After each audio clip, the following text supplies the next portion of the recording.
Excellencies, ladies and gentlemen, dear colleagues and friends. I would like to thank you for this opportunity to address the Crisis Committee meeting of the World Tourism Organization and to also express the deep appreciation of the European Commission for the vital work that you have been conducting in a year that has without doubt been the most challenging for global tourism in recent memory. The European Commission is mobilizing all means at our disposal to tackle all aspects of this immense challenge. Other than the historic, unprecedented recovery fund of almost 750 billion euros we presented last summer, I would like today to mention in particular three specific initiatives that I think are relevant to tourism. First, we have used EU financial resources to directly support tourism companies and workers via the flexible reallocation of 37 billion euros of unused funds to support small and medium enterprises and 100 billion euros through the SURE initiative to cover the costs of national short-time work schemes to save jobs. Secondly, under the temporary state aid framework we have introduced, travel and tourism companies are benefiting from more than 200 specific state aid schemes in our member states. And thirdly, we have played a central coordination role for a common course of action by member states in areas including public health, internal market, and of course transport and borders, to make travel and tourism possible in a safe and secure manner under these very difficult circumstances. In May, as part of our first ever tourism package, we set out a framework for hygiene and safety protocols for tourism establishments and for all modes of transport. In mid-June, we launched the Reopen EU online tool, providing timely and accurate information on health measures and travel restrictions applicable in all member states and some partner countries, with 6 million visitors that have used this service already.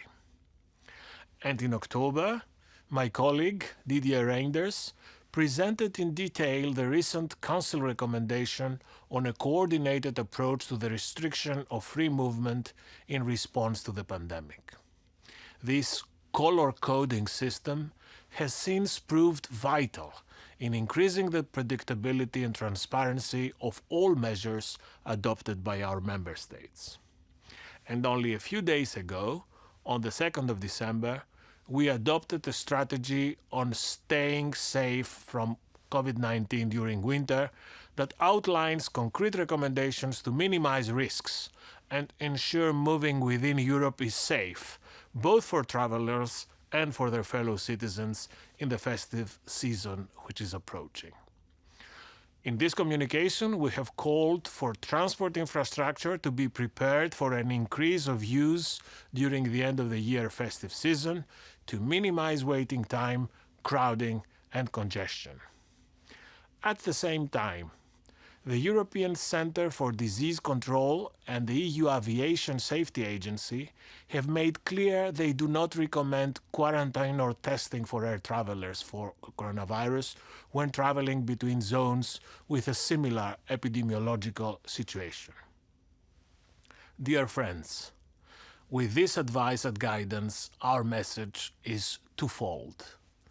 First, yes, there must be and will be a festive season this year, with the possibility to travel home to rest and to celebrate with our loved ones. However, it will be a different, a special festive season. And secondly, any lifting of containment measures will have to be solely based on the epidemiological situation and testing, contact tracing, and healthcare capacities, and one where individual and collective respect for the measures is and will be paramount.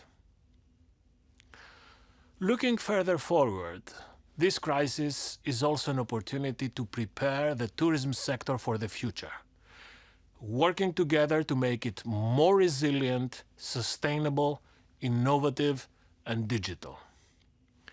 We estimate the investment gap in the tourism ecosystem to exceed 160 billion euros, and the next EU budget for the 2021-2027 period, together with our new recovery funds, will be able to mobilize an unprecedented financial envelope precisely to bridge these gaps and finance these investments. We are also talking to EU tourism ministers on how to make the most of the opportunities from these funds, and the engagement of the social partners from the tourist sector will be crucial and very helpful in this process. Dear friends, ladies and gentlemen, we are hopefully nearing the beginning of the end of the pandemic.